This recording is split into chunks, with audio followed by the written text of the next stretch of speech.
Okay, so today is Saturday, November 9th, 2013. Okay, so we'll start with the homage to the Buddha.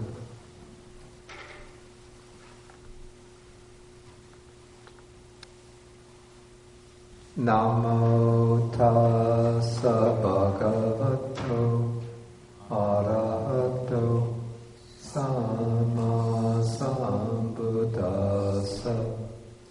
Namo tassa bhagavato arahato sama sambuddhassa. Namo tassa bhagavato arahato sama sambuddhassa.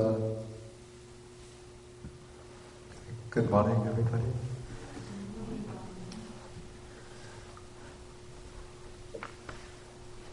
Okay, so today we continue with the examination of the Majjhima Nikaya.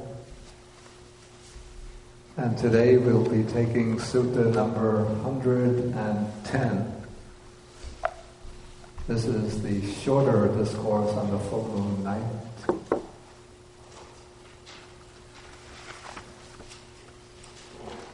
The last class we had was on the preceding sutta, the longer or greater discourse on the full moon night.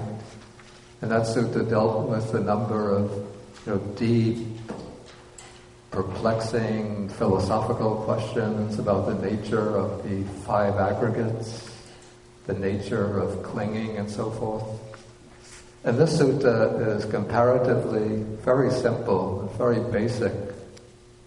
And so I was even tempted to skip over this one, thinking that it's something that we've already come across already. But I thought it's important to cover material like this, because if one just focuses on the suttas dealing with the deep issues of doctrine or the practice of advanced stages of meditation, then you get the impression that Buddhism is somewhat, the Buddhist teaching is somewhat disconnected from ordinary life, that it's just concerned with highly abstruse issues and with very advanced practices for renunciants and yogis. But the Buddha's teaching also has quite a wide range that applies to just about all aspects of our everyday life. And so I think we also have to bear in mind that these teachings also need attention, and especially not only attention, but we also have to see the relevance of these teachings to our everyday life and learn how to apply them in our everyday life. A distinction that I sometimes have made and used as a sort of template for teaching is a distinction between two aspects of the Buddha's teaching. We call this using the Pali words, Lokiya and Lokuttara Dhamma. That is the mundane or world application teaching, and the Lokuttara is the supramundane or world transcendent teaching.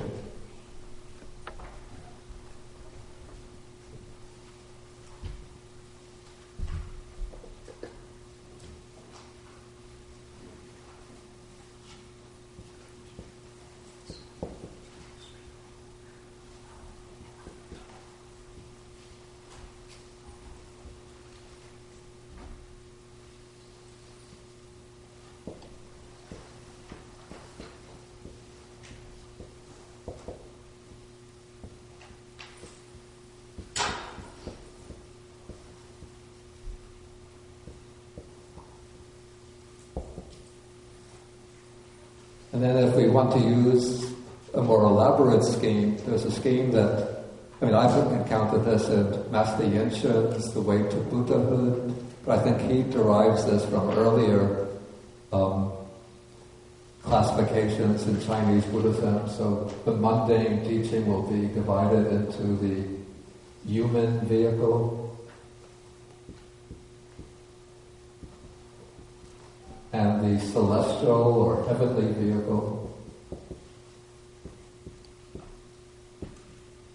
These would be the teachings that are applicable to the human realm and that lead to a favorable rebirth within the human realm.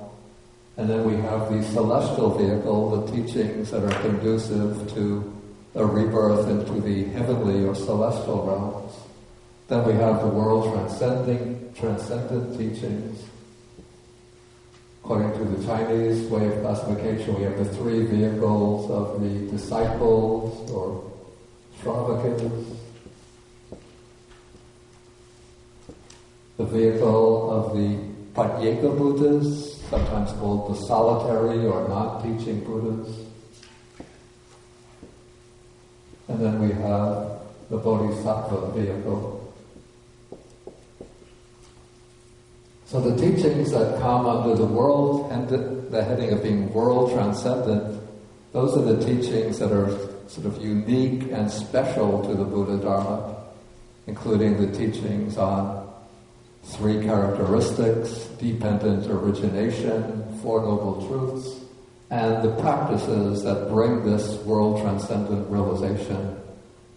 The four foundations of mindfulness, the seventh, the development of the five spiritual faculties, the seven factors of enlightenment, the Noble Eightfold Path.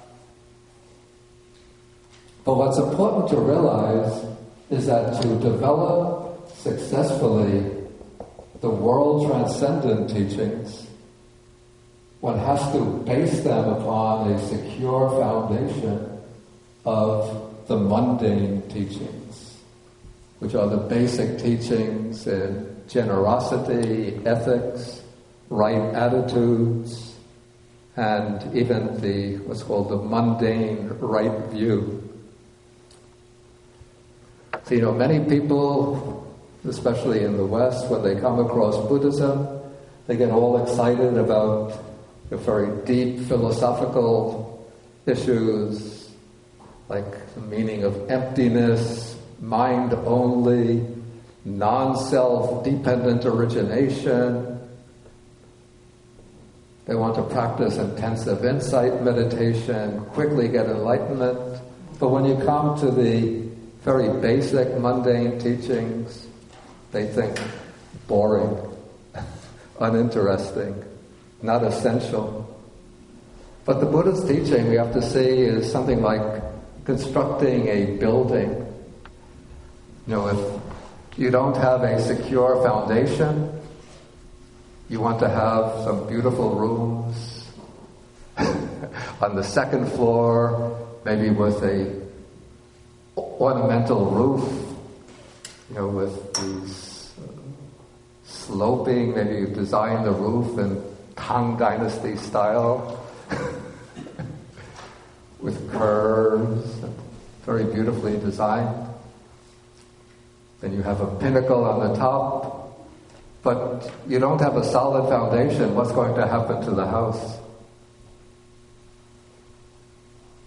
What will happen?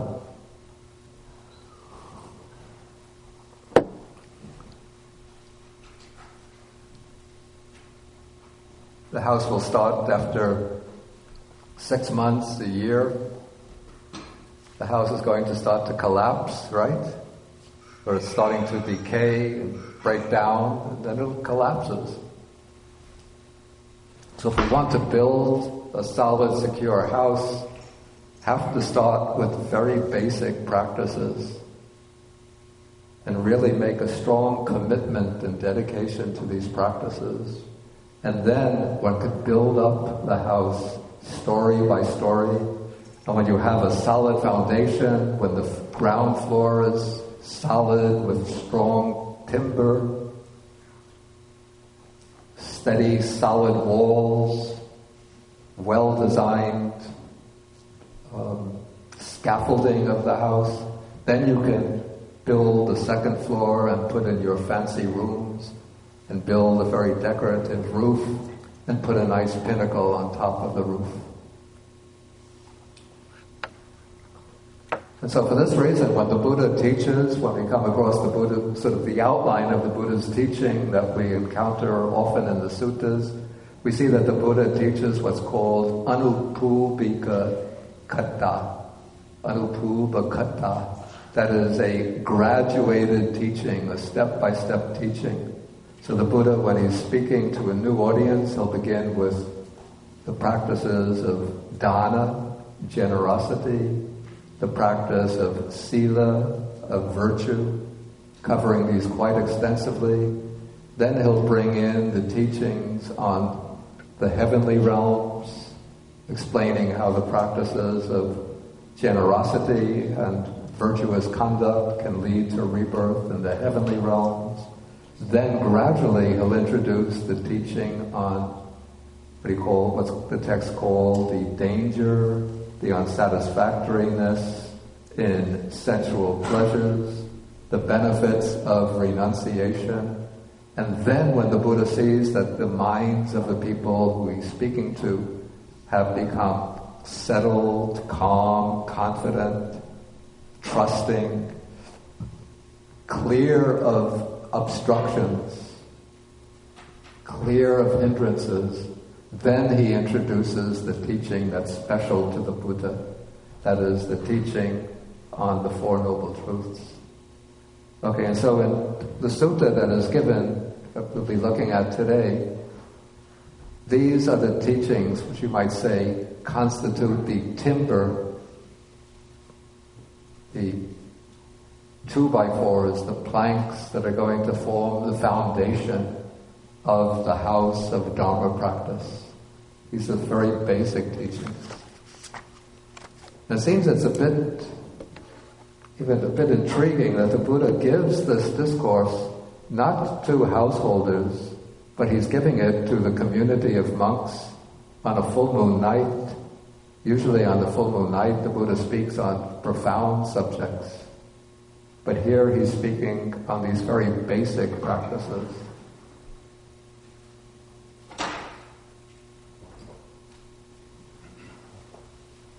Okay, so let us take a look at the sutta.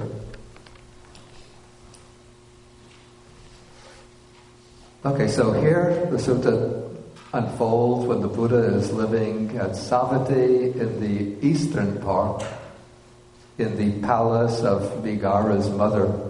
And so this is the Uposatha day, that's the day of the special observance, the 15th day of the fortnight, and it's the full moon night. And so the Buddha is sitting out in the open, surrounded by the community of monks. And then after all of the monks are sitting there silently in meditation, then they're expecting the Buddha at a certain point to begin to speak to them. So when the Buddha feels that the time is ready, then he begins to speak. And he begins with introducing the topic of this discourse, which will be the contrast between what is here called, and I don't like this terminology, but I think it was what Venerable Nyanamoli used in the original draft of this translation.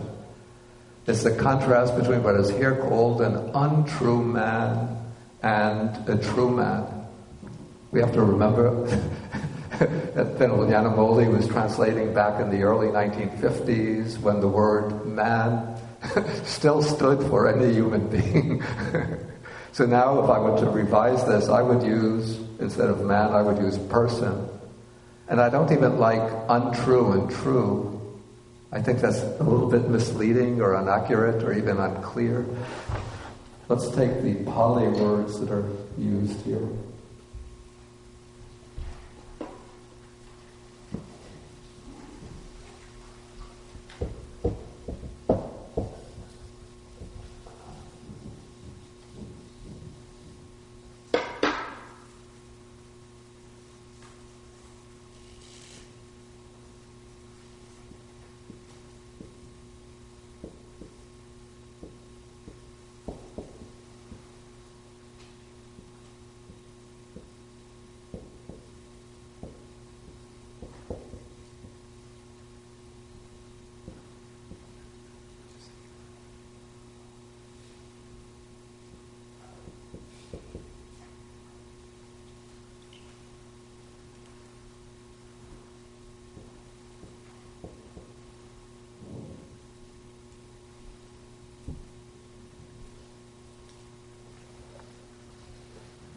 At first, the word that is rendered man is purisa, which sometimes the word purisa is used in contrast to iti. In that case, it means a man in contrast to a woman.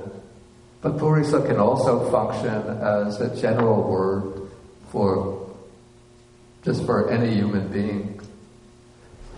So it can be a man or a woman. So we would say the purisa is person. And then it's prefixed. Well, the primary prefix here would be the word sat, which can mean both true and also good. So, for example, in the word satya, we have the Four Noble Truths. These are the four Chattari Arya Satchani. Satchan. There we have truth. And so, on that basis, we can say that sat has the implication of what is true. But the word sat also has the meaning of good. And in some contexts, good is preferable to true.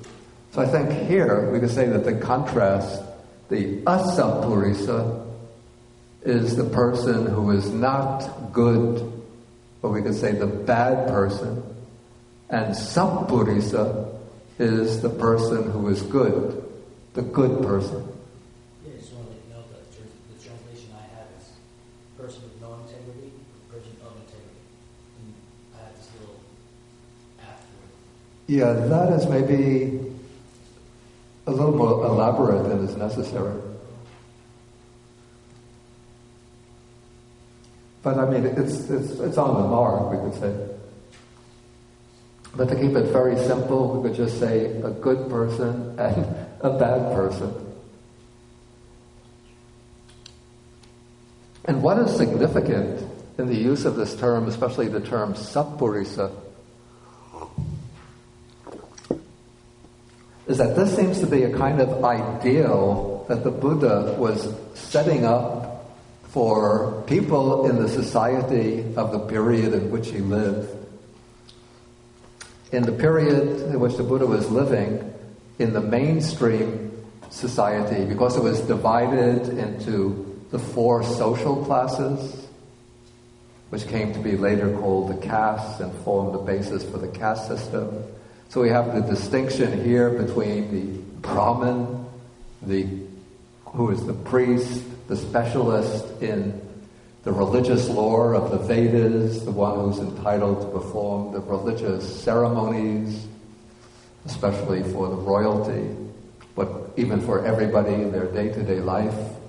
Then we have the kshatriyas or khatiyas, the administrative class, the rulers, the administrators, the warriors.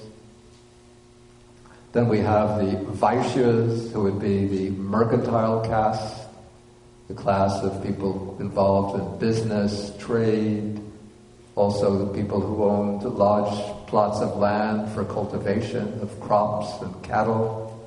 And then we have the Sudras, the menial class, the working class, the lower class. And then beyond them, outside of them, we have those who are outside the class system. And so within the framework of the class system, it was believed, or at least the Brahmins propagated the idea that in order to be a useful member of society, a person has to fulfill the duties that are incumbent upon them by reason of their position within the class system. So the Brahmin should fulfill his functions, the Kshatriyas should rule and administer the land, the Vaishyas should fulfill their responsibilities of trade, business, finance, cultivation, and the Shudras should just work for the others and serve the others. But the Buddha replaced, or at least he was attempting to replace, this rigid class system with a different social system in which what was of primary significance was not a person's birth, not their social class status, but their inner qualities. And to promote this vision or this social ideal, the Buddha developed this concept of the sappurisa, the good person, who is not restricted to any particular social class, but serves as an ideal which members of any social class should strive to fulfill. And so even though the Buddha didn't explicitly reject the class system, but in his own teaching it seems that he would still speak about the Brahmins and the Kshatriyas, but he would collapse the members of all the other social classes into the broad category of householders, Gahapati. And then even putting the social class distinction sort of on the margins, the Buddha held up for all of his followers the ideal of the sappurisa.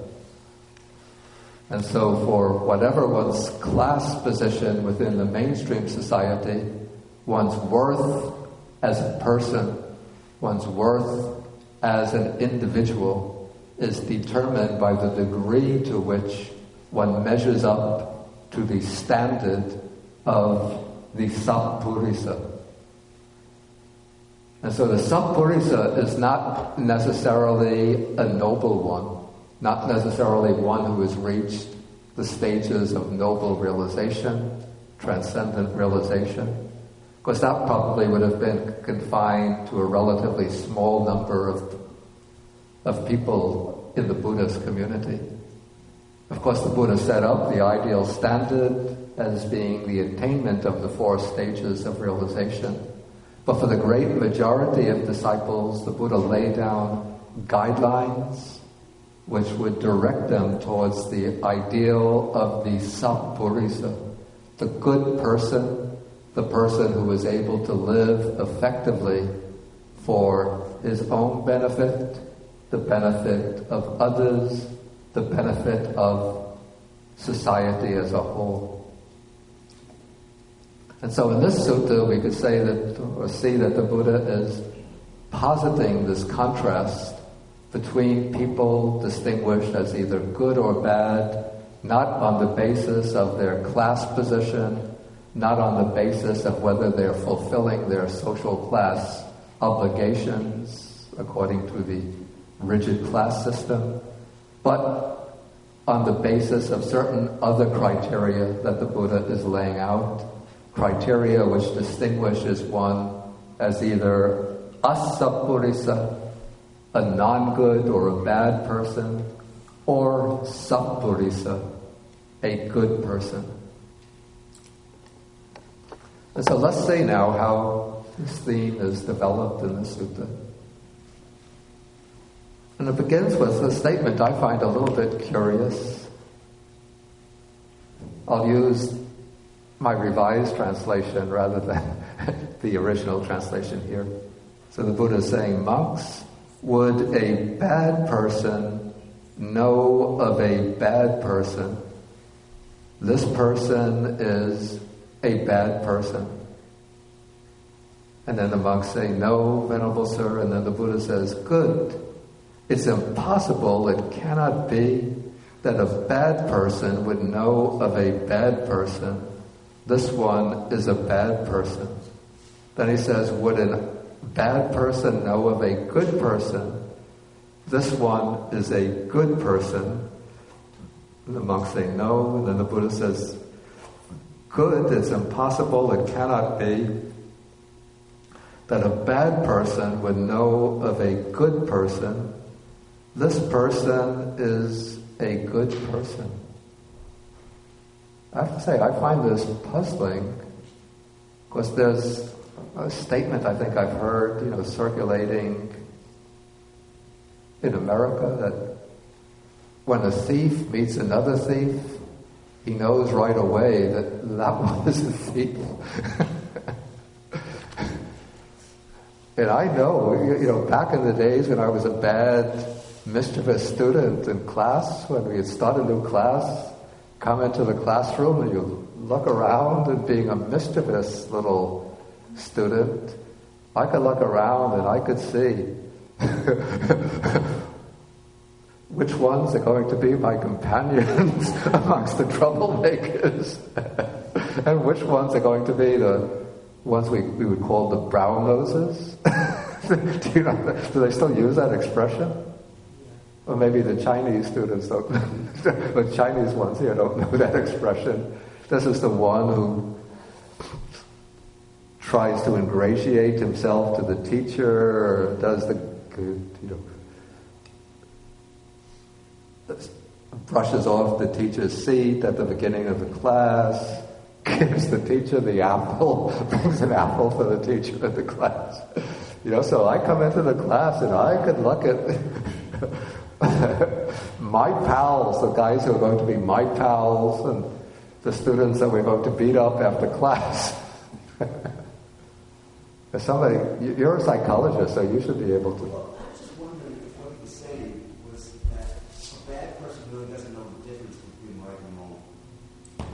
Okay, say that again into the microphone. Is this working? Yeah. I was wondering if what he was saying was that a bad person is a person who does not know the difference between right and wrong.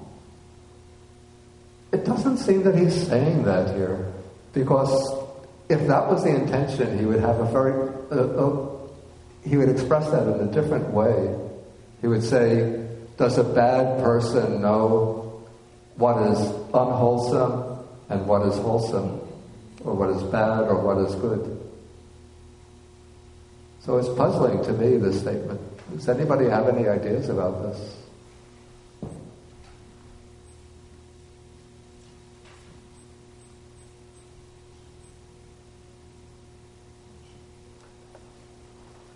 Is it Katie in the back? Please take the microphone. Maybe it's similar to what both are saying. One is enjoying one's fellow company and not really saying, I'm bad, he's bad. It's just saying, there's my kind. Yeah, or maybe, actually, what you said just gave an idea, planted an idea in my mind. Maybe the sense is that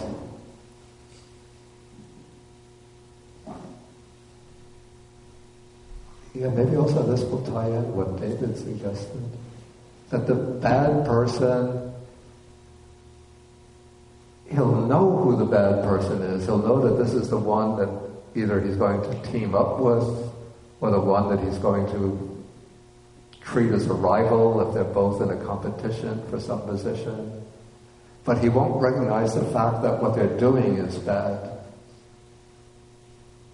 And he won't feel some kind of repulsion, repugnance towards the bad qualities of the other bad person. And also he won't recognize that the good person is a person that he should be emulating. And he won't appreciate the good qualities of the good person. So maybe that's a solution to the problem here.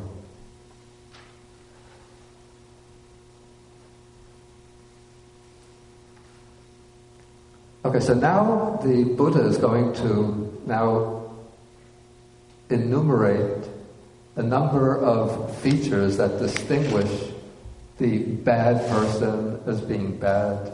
It actually turns out that there are 8 criteria here for distinguishing the bad person. So he's possessed of bad qualities. Then the second is that he associates with other bad persons.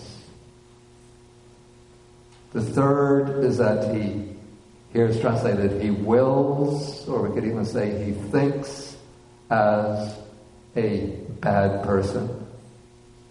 Then he gives counsel or advice in the way that a bad person does. Then he speaks as a bad person. He acts as a bad person. He holds the views of a bad person. And when he gives gifts, he gives them in the manner of a bad person. Okay, so now the Buddha first, he sets up this kind of summary or outline of the teaching, and now he's going to elaborate on each of these criteria of the bad person. So first he raises the question, how is the bad person possessed of bad qualities? And then he mentions here 7 qualities, which I prefer to take them actually as the qualities, the opposites, the qualities of the good person. So we could jump over to the next page, page 894, and page 16. Because here we have a list of 7 qualities that we meet not often, but we meet occasionally throughout the text. I think we meet them especially several times in the Anguttara Nikaya, in the Book of the Sevens, but elsewhere in the Majjhima Nikaya. So these 7 qualities that are mentioned form a set, which are called simply the good qualities, or the qualities of the good person. And so here it said that the good person has faith, shame, fear of wrongdoing, he's learned, energetic, mindful, and wise. So these qualities are laid out in a way which forms a kind of sequence. And so at the foundation of the 7 good qualities, we have faith. And here, I don't think that faith is intended necessarily in the sense of accepting all of the Buddha's teachings.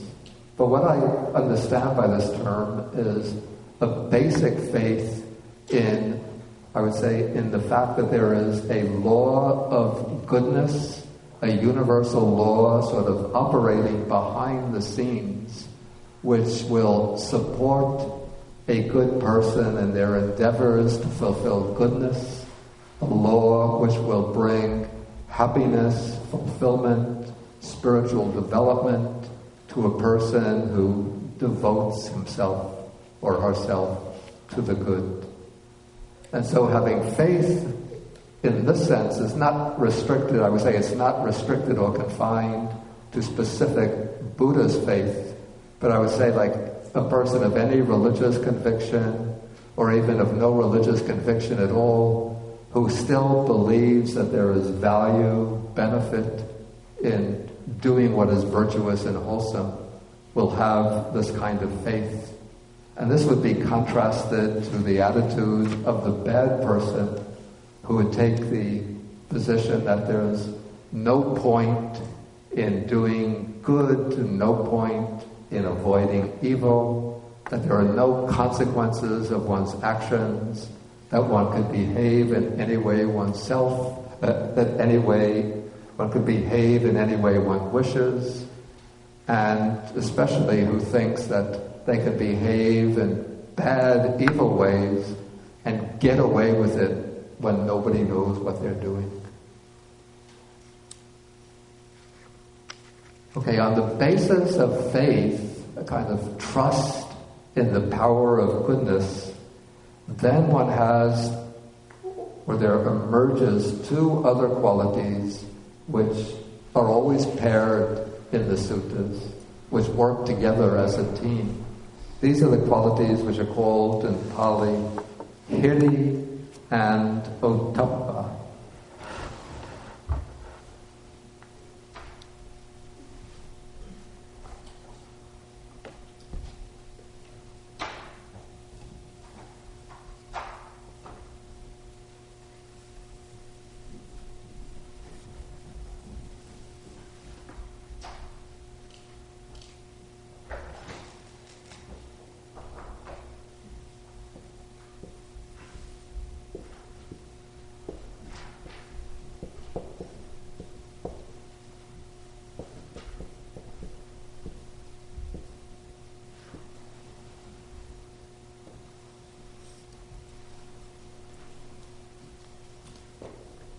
And so faith is saddha, faith or trust.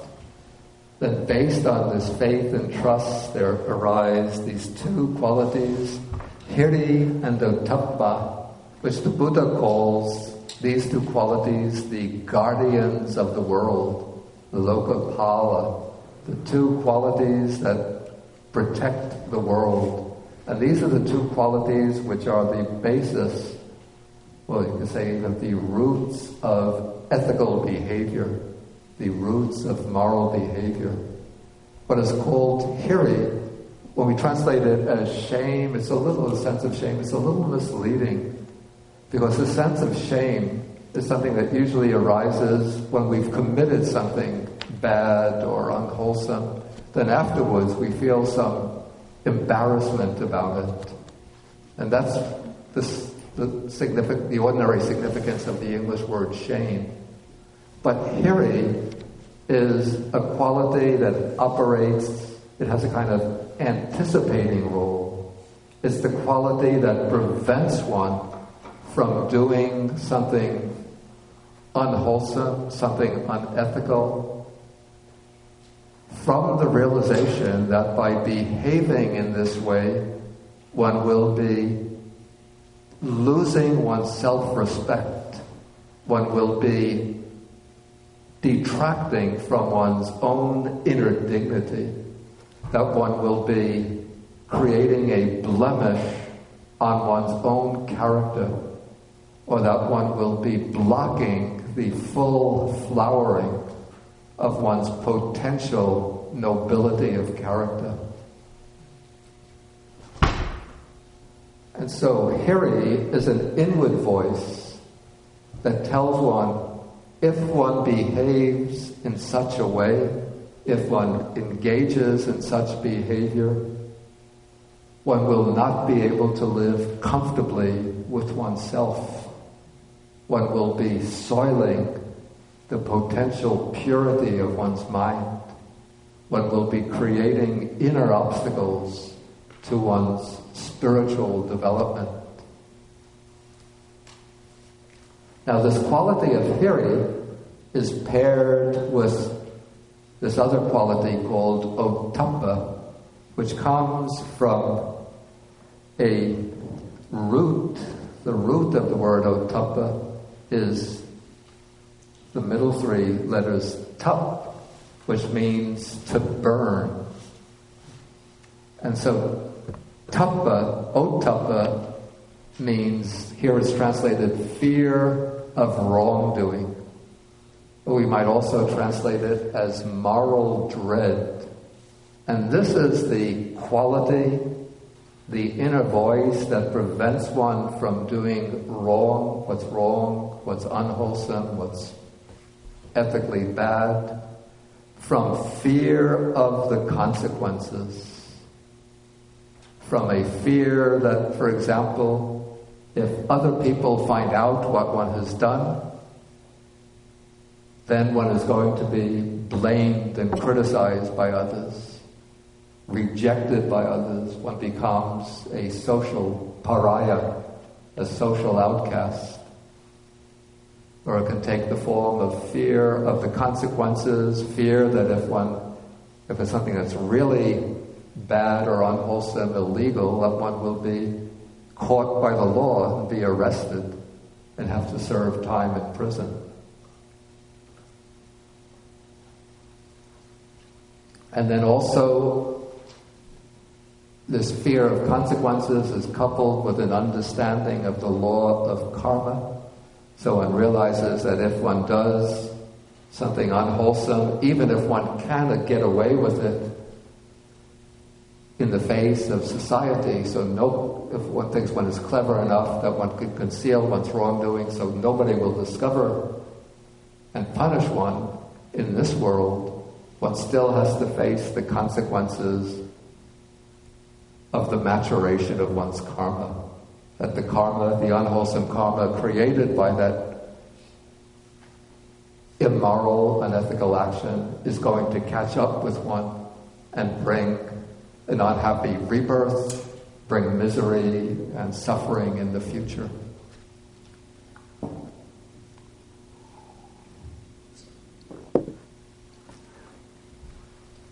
And so in some of the commentaries, the distinction between hiri and ottappa, the sense of shame and moral dread, is illustrated with the simile of a piece of timber or a log, which, let's see, at both ends it's burning, it's blazing with flame, and in the middle it's soiled with feces. And so the person doesn't want to touch the log in the middle, because if he picks it up in the middle, he'll get soiled by the feces.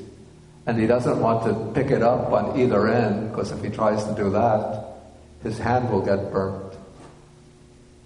And so getting soiled with the feces, that is illustrated by which of these two qualities? Right, hiri, the sense of shame, and then not wanting to pick up the log because from fear that one will be burnt by touching the flame. That is like ottappa, fear of the consequences, or moral dread. Okay, David? This is like, you're talking about developing a sense of morality. Exactly. That's what this is. Exactly, yeah. That's why I said that these are the two sort of underlying roots of sila, of moral behavior. It's like a superego. Oh, yeah, exactly, yeah. That's very close. Katie? Conscientiousness, is that the other way you translate ottappa with moral dread? I said fear of wrongdoing, moral dread, and you said conscientiousness? At the Abhidhamma retreat, I think you also offered for ottappa conscientiousness and/or moral dread. Is that still something you think is like conscientiousness, or is that the fruit of these two? I'd say conscientiousness. Yeah, it could be taken as close to hiri. You were saying that I explained it as moral dread? I think during the Abhidhamma, you had proposed, and someone can definitely correct me if I'm wrong, but that hiri would be shame, but that was caution us about the string of that word, or the emotion of that word. But I thought ottappa, moral dread, was also translated as conscientiousness, but you had preferred moral dread. I think conscientious, if somebody's being conscientious, it seems to me that they're heeding the inner voice of conscience rather than fear of the consequences. So more hiri. Yeah, I was going to say conscientiousness is closer to hiri. But maybe it embraces both of them. Yeah.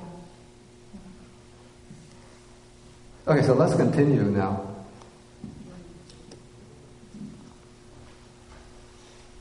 Okay, so we have faith, shame, fear of wrongdoing. The next one is learning, which here, of course, would refer to the learning of religious texts, what we call the sacred scriptures. It's not like learning, being very learned in French literature of the 17th century, or French literature of the 19th century, which might have a corrupting influence on somebody's morals. Well, learning in the physical sciences, but this is, in the Buddha's time, the word here is actually sutta, which means hearing, having heard a lot, because when one attends religious expositions of religious teachings, the way one acquires learning is to attend expositions or discourses on religious teachings, rather than, in the Buddha's time, there were not printed books. Okay, and so learning is considered an important, good quality. And then now we have the three qualities which are actually moving towards transcendent realization. This is energy, which is always explained as the effort to remove what is unwholesome and cultivate the wholesome. Then being mindful, in the sense of having a basic awareness.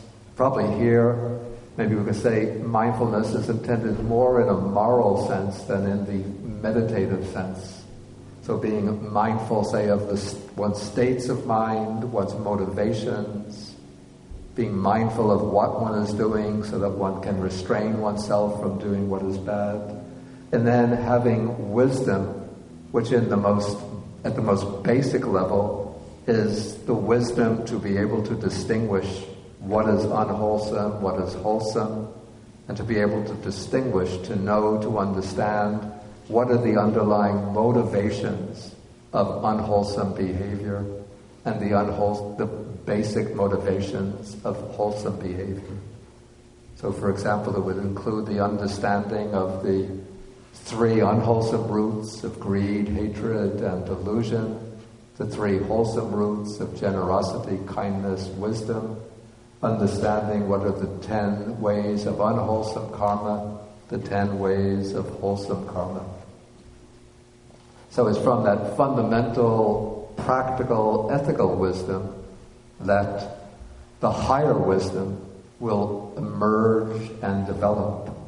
But in order for that higher wisdom to unfold successfully, it has to be grounded upon this fundamental, practical, ethical wisdom. Okay, so in this way we have these 7 good qualities that are represented by the good person, and those are contrasted with the 7 bad qualities which are possessed by the bad person. So, any questions on this point about any of these qualities? Okay, David? I'm sorry, Richard?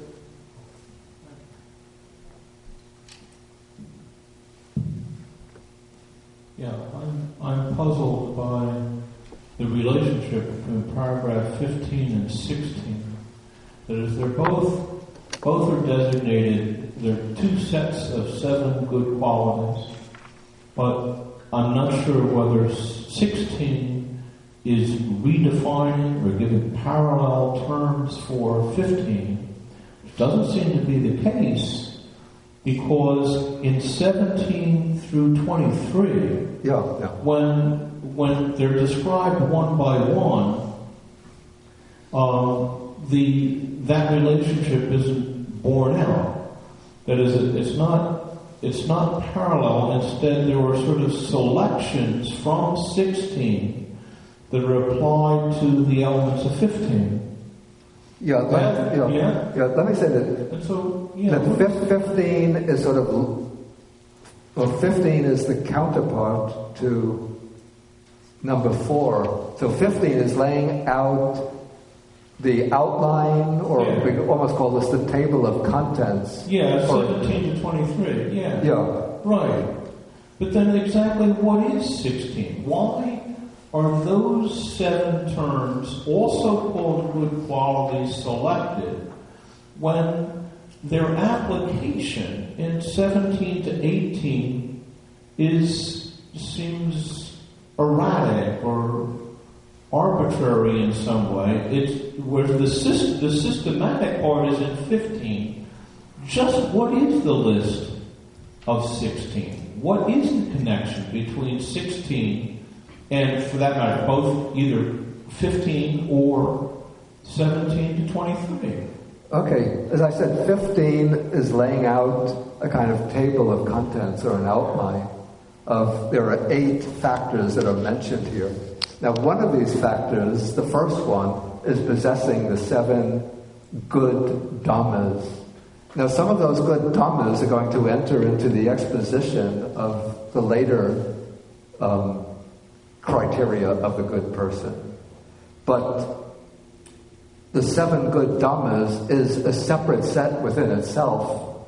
And the criteria that determine the good man following the good qualities will be ways in which the good person, the true man, embodies goodness in the way he associates, the way he wills, counsels, and so forth. We'll see this because I'm going to continue now with the exposition.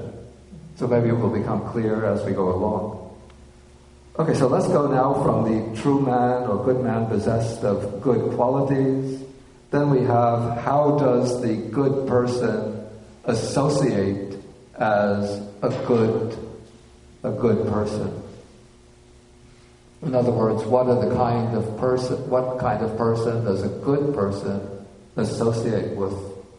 And so here the Buddha says, here the good person has for his friends and companions those ascetics and Brahmins who have faith, shame, fear of wrongdoing, who are learned, energetic, mindful, and wise. So here we have the 7 good qualities, but here they enter into a different role. So now they're not the qualities that the good person has within himself, but the good person, when he wants to associate with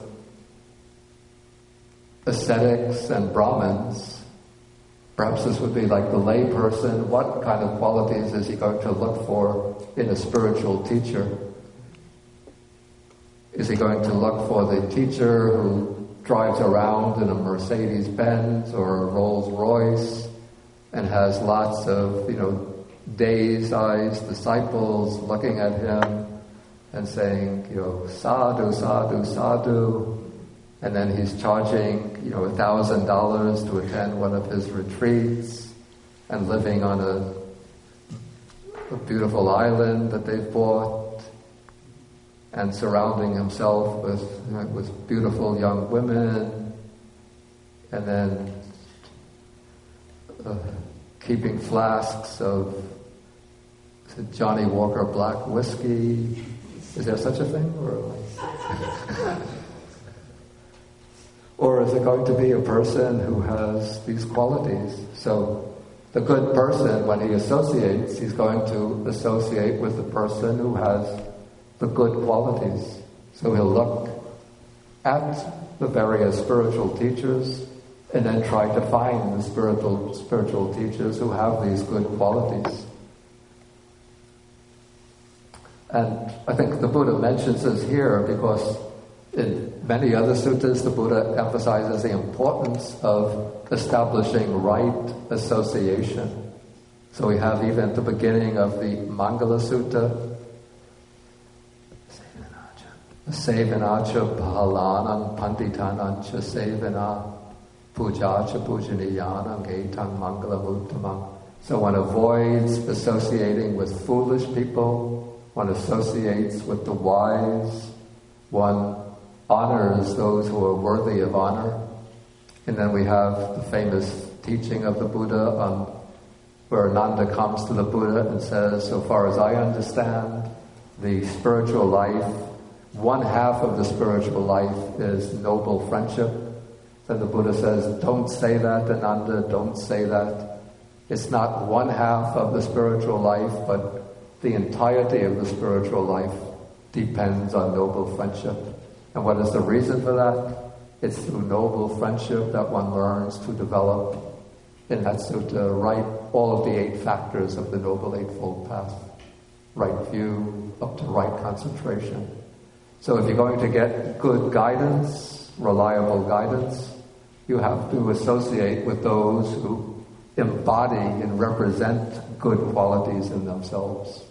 And so that will serve to reinforce one's own good qualities and help one to bring one's own good qualities, to develop them and bring them up to the peak of perfection.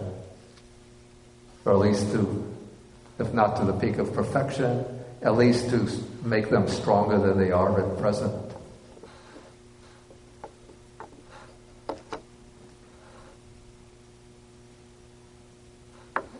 Okay, so next we come to, from associating as a good person, then we come to willing, or it can be thinking as a good person. The word here is sappurisa chinti. So the word chinti has both the 2 nuances, the nuance of the way one thinks and the way one wills or forms volition. So the text says, Here, a good person does not will for his own affliction, for the affliction of others, or for the affliction of both. And this is contrasted with that of the bad person. In paragraph 7, at the bottom of 892, how does the bad person will? The bad person wills for his own affliction, for the affliction of others, for the affliction of both. And it might be taken as a point for discussion. Okay, it says here that the good person does not will for his own affliction, for the affliction of others, or for the affliction of both. But why couldn't the text express itself more positively? Why not say that the good person wills for his own welfare, the welfare of others, or the welfare of both?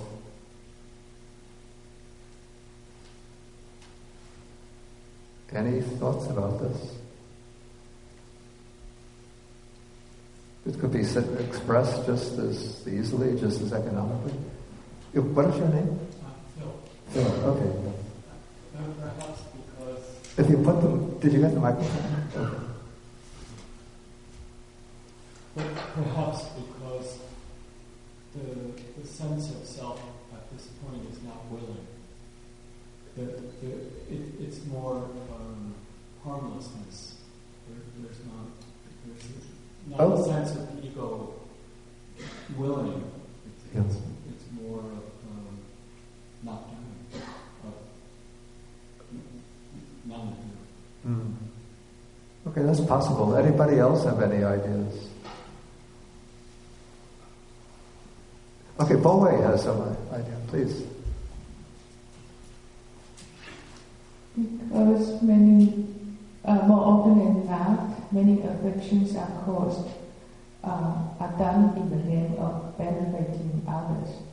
Oh, that's a very good suggestion. Yeah. Often people think that they're benefiting others and then they're just imposing their own ideas on others about what should be done for the good of others. Maybe we take like the paradigm of this would be, say, the Soviet Union under Stalin. We're going to have the 5-year economic plan, and so we eliminate all of the private farms, and we have the communal farms. Then we have to get rid of certain population groups which are bad for the development of the country. And then we have the development of China under Mao Zedong.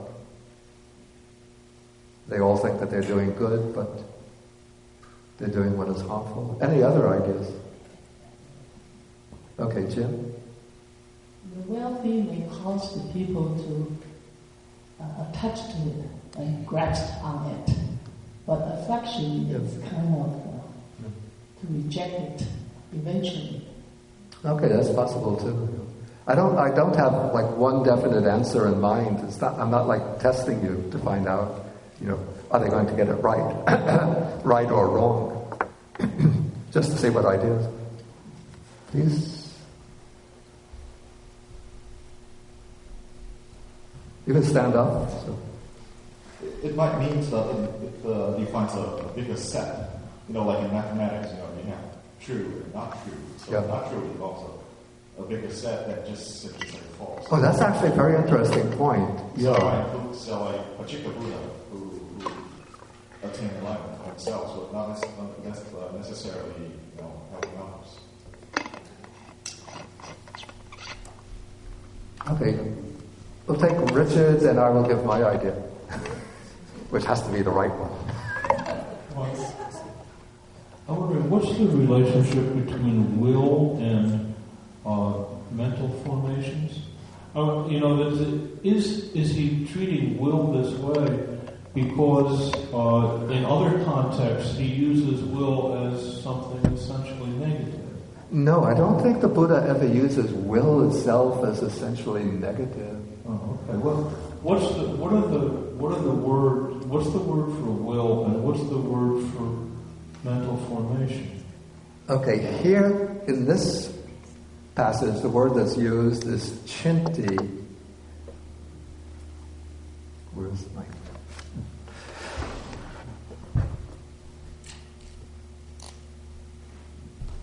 So here the word is chinti. It's being used as a suffix, sapurisa chinti. And now there's a root, a verbal root, chit, from which we get many other words. We get chitta, which is a state of mind. We get chaitana. Chaitana is the word that normally means volition. Then from chit we also get chinta, which means something like a thought in the sense of a reflection. And these are all different. The word that's translated as mental formations, the fourth aggregate is, of course, sankhara. But when the Buddha explains the aggregate of mental formations or sankhara, he usually does it in terms of chaitana, volition. So that's why I've been translating sankhara kanda as the aggregate of volitional formations or volitional activities. Okay, we'll take Katie. I just wanted to ask if you at one point would speak to this point here, which is basically the cataphatic and the apophatic argument. Wait, I know, and this is practical, sir, Mate, because there's a sutta in Maipikachigotta where the Buddha speaks specifically about he's aware of the trap of the teacher who speaks in this is not non-happiness, this is not non-self, the sort of a broad set that would include more through what something is not non. And I think that is, at some point, a person will come to that way of thinking in this study. I think it has real practical benefits, so I'm asking you to consider that. Something to Okay, I think my understanding corresponds to, what is your name again? Hong. To what he said, without using the mathematical terminology. But I think the basic reason is that, first of all, the Buddha sometimes has to function on restraining, or at least in his teaching, he has to enjoin restraining and preventing what's unwholesome in order to sort of clear the field for the wholesome. And so, if a person is habituated to willing or to forming purposes that it will be harmful to himself, harmful to others, harmful to both, sort of the first step in developing a good attitude is to restrain those volitions which are harmful to oneself, harmful to others, harmful to both. Then once one is able to recognize one's volitions and to restrain the unwholesome, then one can develop the wholesome.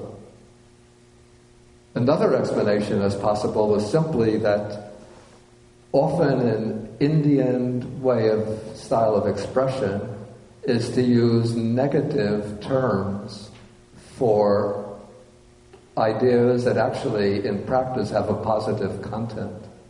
For example, when we speak about the three wholesome roots, the kusala mula, what are they but alobha, adosa, amoha? Non-greed, non-aversion, non-delusion.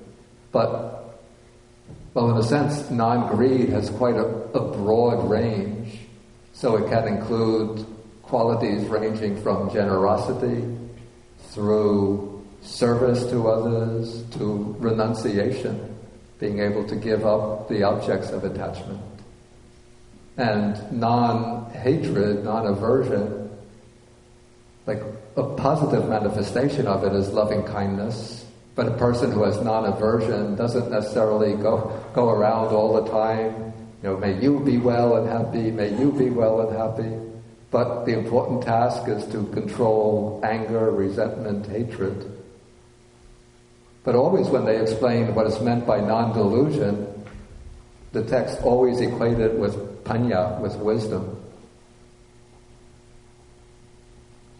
Anyway, we do find texts which speak about that a good person wills for sukhahita, the welfare and happiness of himself, the welfare and happiness of others, the welfare and happiness of both.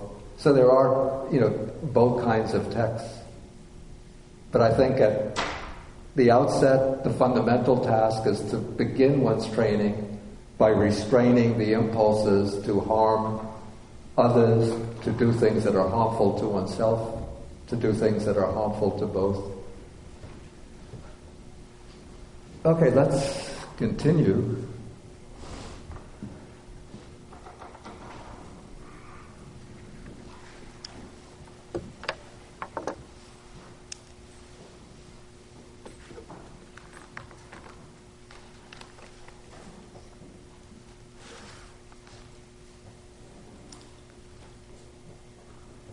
Okay, this is a rather unusual passage here, that we have the good, how does the good man or good person counsel as a good person?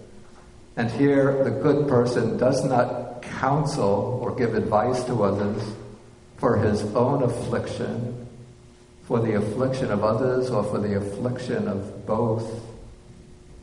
That is how a good person counsels as a good person.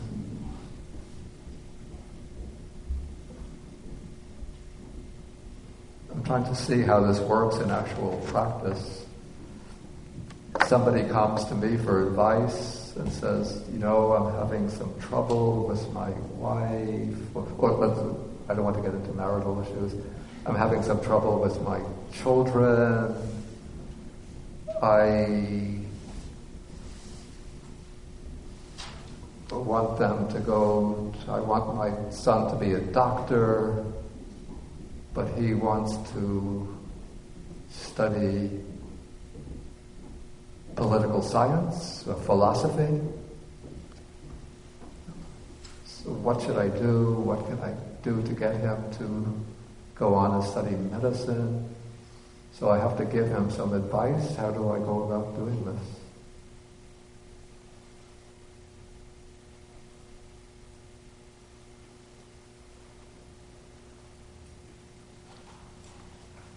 A way that won't lead to my own affliction, to the affliction of others, or the affliction of both.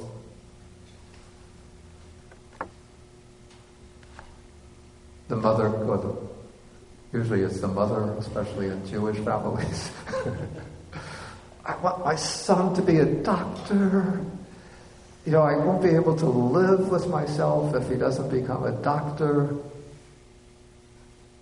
And he wants to study philosophy. What can he do with it?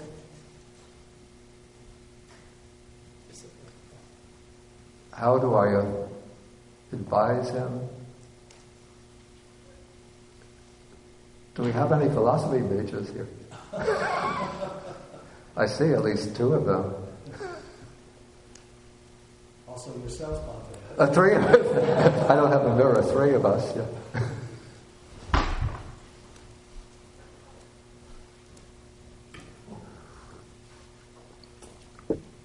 Again, why not advise for the benefit of oneself, for the benefit of others, for the benefit of both? Anyway, let's move on so we can finish the sutta today. But this is rather unusual because I don't know of many suttas where the Buddha teaches disciples how they should give advice to others. And here we come to how does one speak as a good person. And this is the basic training in right speech that we find in the Noble Eightfold Path as well as in the 10 courses of wholesome action. So the good person abstains from false speech, from malicious speech, or this is actually divisive speech, speech that creates divisions between people, from harsh speech, and from gossip or idle chatter. And this brings up the interesting point that here we have advice on speech formulated, when it's formulated as a set of rules like this, it's formulated negatively, abstaining from this, abstaining from that. But there are corresponding passages where the Buddha elaborates on these, and then we see in the elaboration that he explains them in positive terms. For example, in Sutta number 27,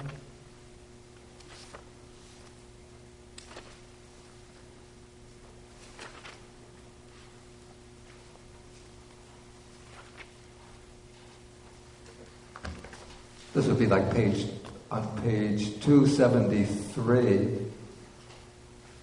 So he's describing the training of a monastic disciple. He says, abandoning false speech, he abstains from false speech. He speaks truth, adheres to truth, is trustworthy and reliable, no deceiver of the world.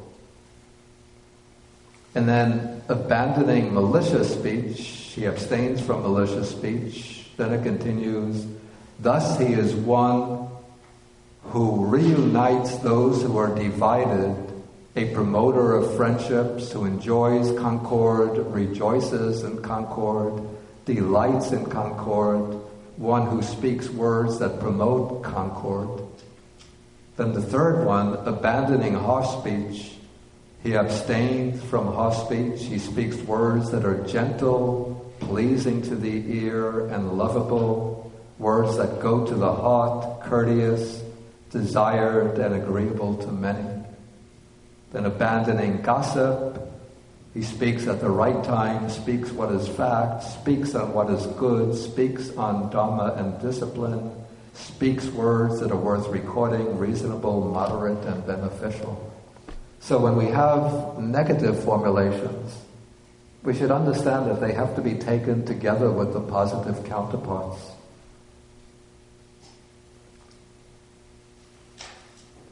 Okay, and similarly with how does the true or good person act as a good person? So here the reference is to bodily action. And so the good person abstains from killing living beings, taking what is not given, and from misconduct and sensual pleasures. And then also, if you go back and look at page 272, then you get the positive counterparts to these. So not only does the person in training abstain from killing living beings, but he lives conscientious and merciful, compassionate to all living beings. And so he abstains from taking what is not given. In this case, he abides in purity, or actually I think honesty would be the better rendering here. And here, because the Buddha is speaking with reference to the monk in training, he says, abandoning in celibacy, he observes celibacy, living apart, abstaining from sexual intercourse.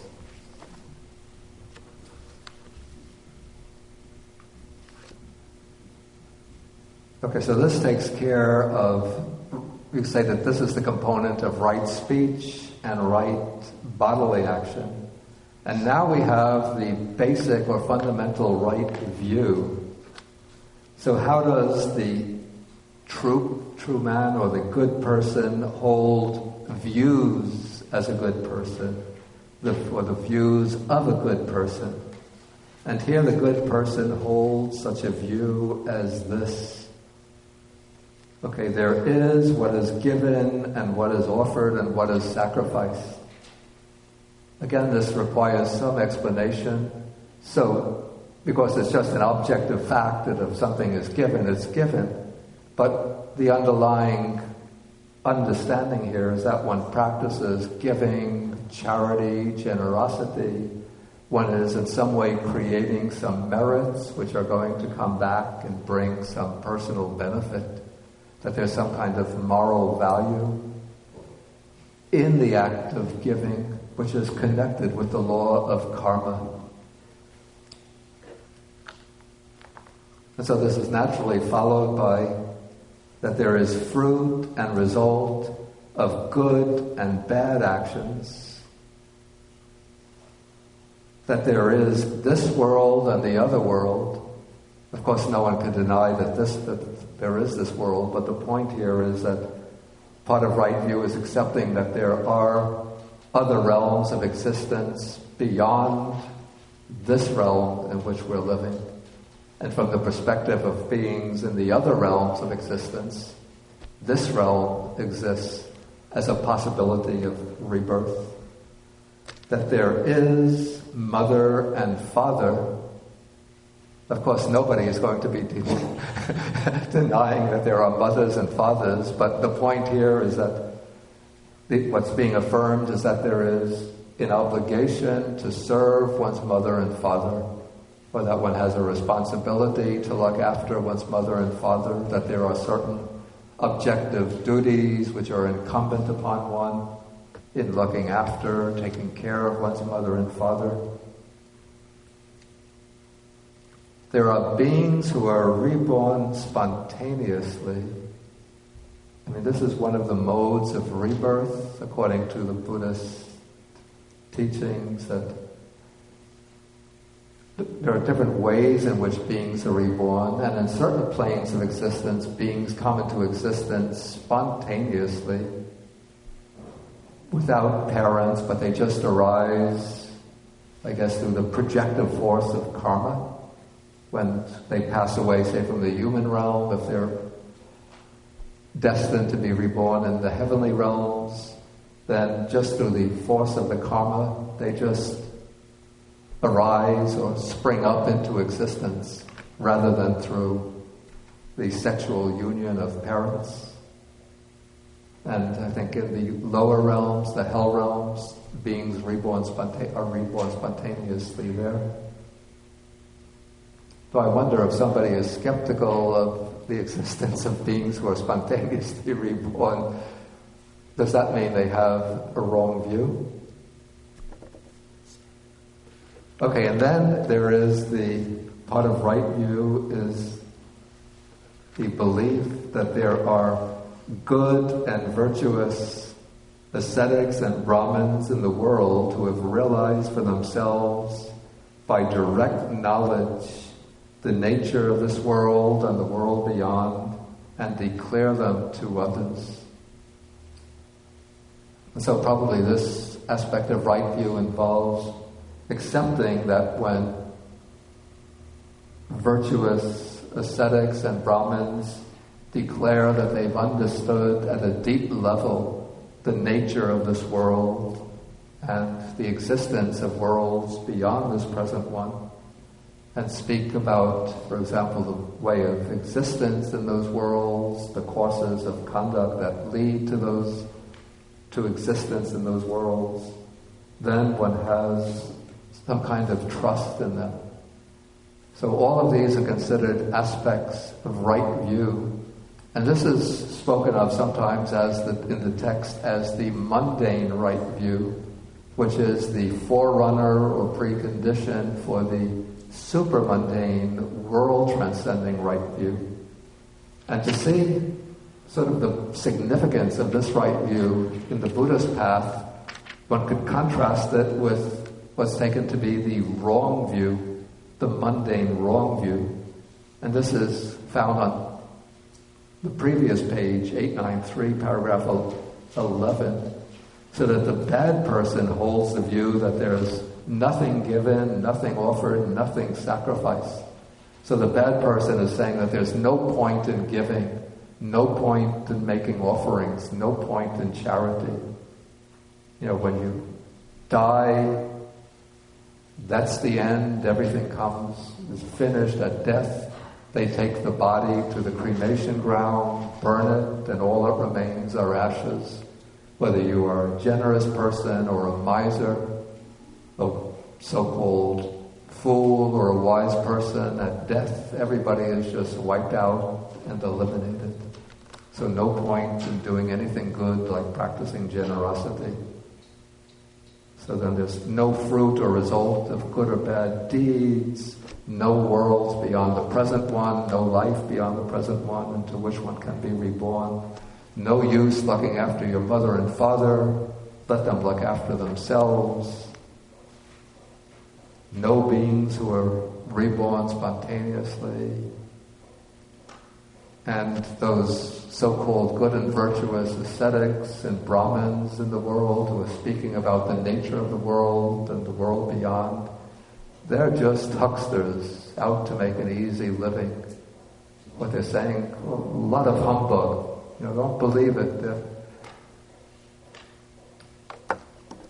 Why don't they go out and get a decent job instead of just sitting comfortably in their monasteries and their temples? They get a good, solid meal every day. People come to them and say, "Do you need anything, Venerable One?" So they're just parasites living on the back of society, on the back of you. You people are working, going out, hard work, 8 hours a day, 5 days a week. And these guys are just sitting in their rooms, they just think they're being holy.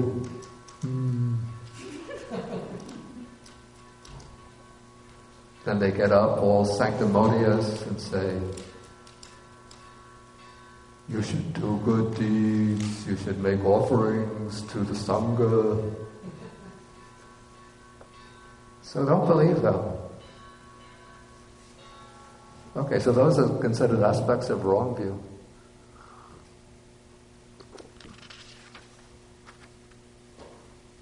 And let's just finish up, then we'll have lunch, and then we could have questions and discussion after the lunch break.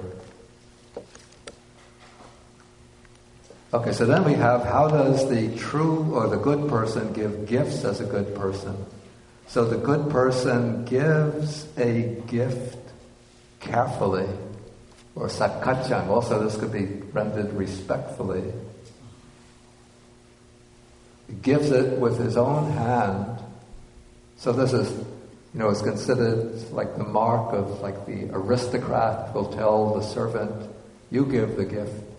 But for a good person should be willing to give the gift with his own hand, because that shows some humility. So he gives it showing respect. Actually, this is somewhat similar to the first one. He gives a valuable gift. So not, keeping the valuable items for himself and then just giving, if he has something which is sort of worn out, beaten up, and he was thinking, maybe tomorrow I'm going to throw this, when the garbage collection comes, I'm going to throw this out. And then somebody comes and says, "Do you have an extra toothbrush?" Or so he thinks, I don't have to throw this out, but I just give this to him. And he gives with the view that something will come of it.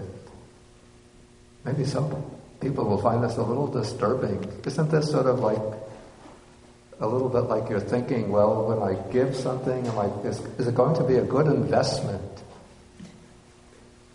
Am I going to get good returns on it? Like if I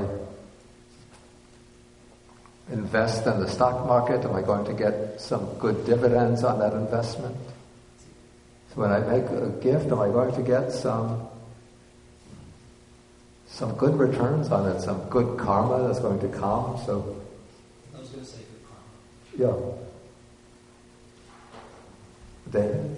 He's asking if something good will come of it. Yeah. He's asking if something good will come of it for me or for the other person. I think the way it's intended, if I understand it, with the view that something will come of it. Yeah, I didn't look at the Pali for this.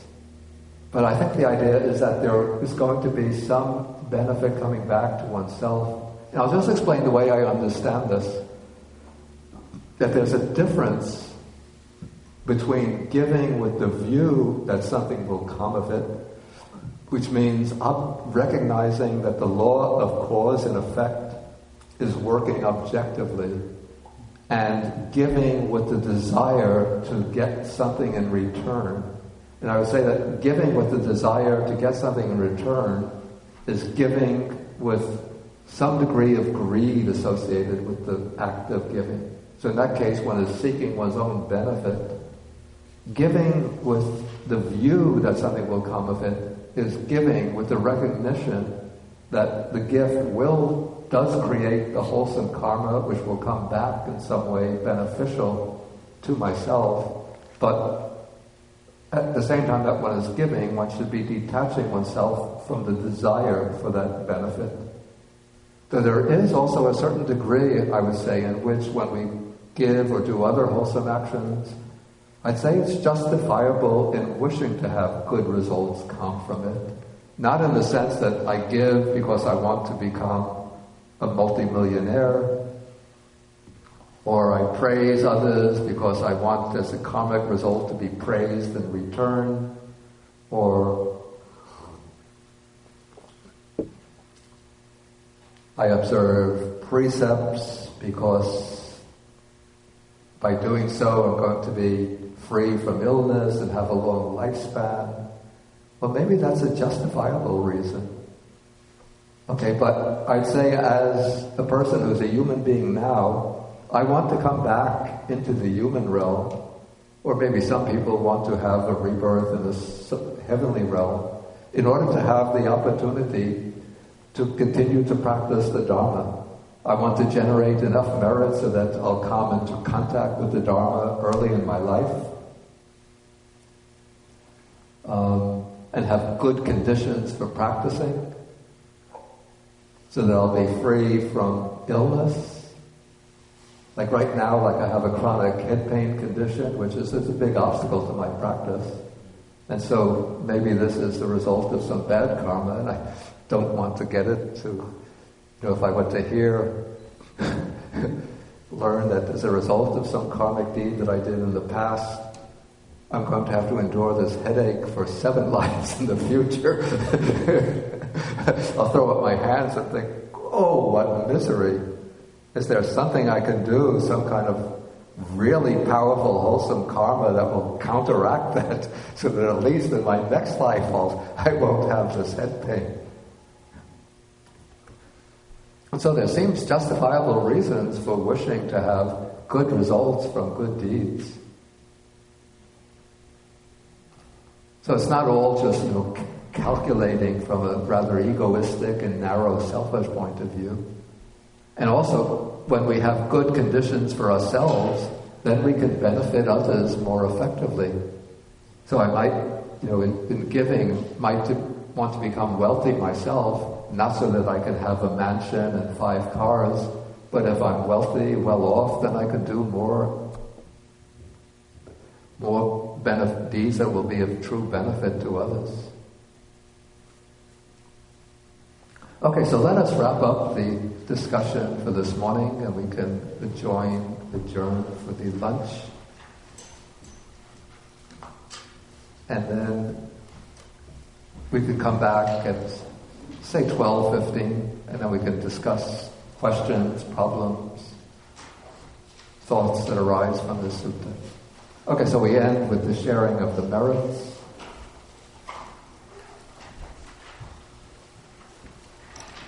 So we share the merits with the Devas, the Dharma-protecting deities, the Bhutas, the fierce spirits, the Nagas, the dragon spirits, and all other beings in the world.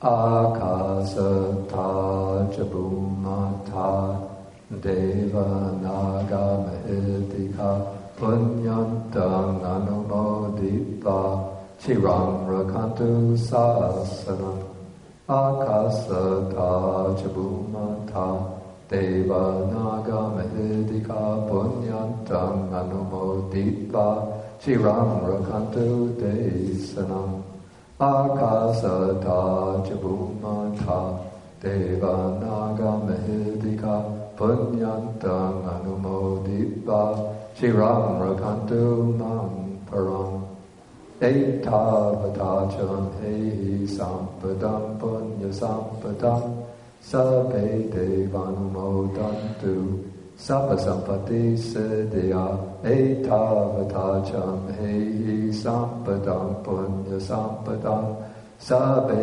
Bhutanumodantu Sabba Sampati Siddhya Etavadacham Hehi sampadam punya sampadam sabbe sadanumodantu sabba sampati siddhya pavagopadaya vichihetato etantare satakayupapanna rupya rupicha sanya sanino dukkha pamuchantu pusantu nibbutting.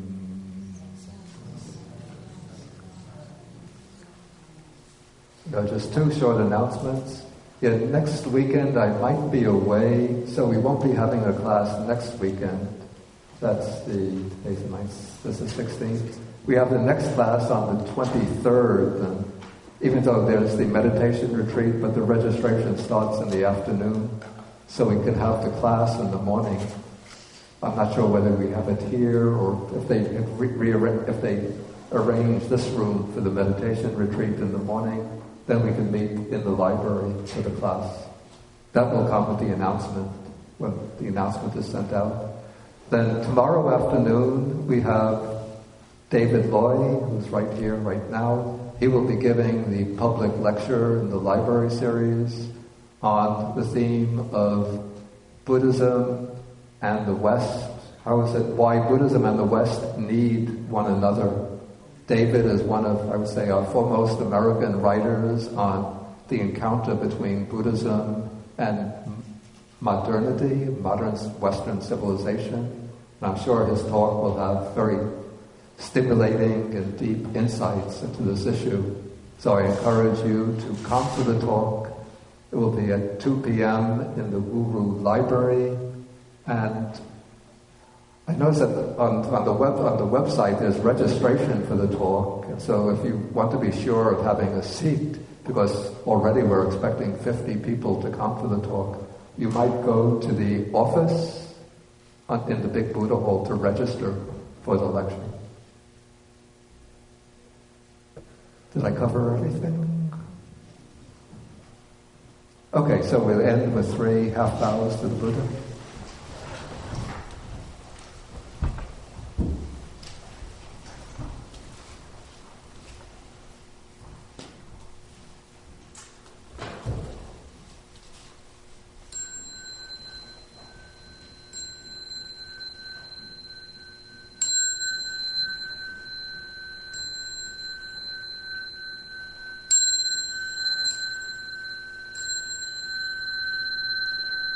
Father Banda.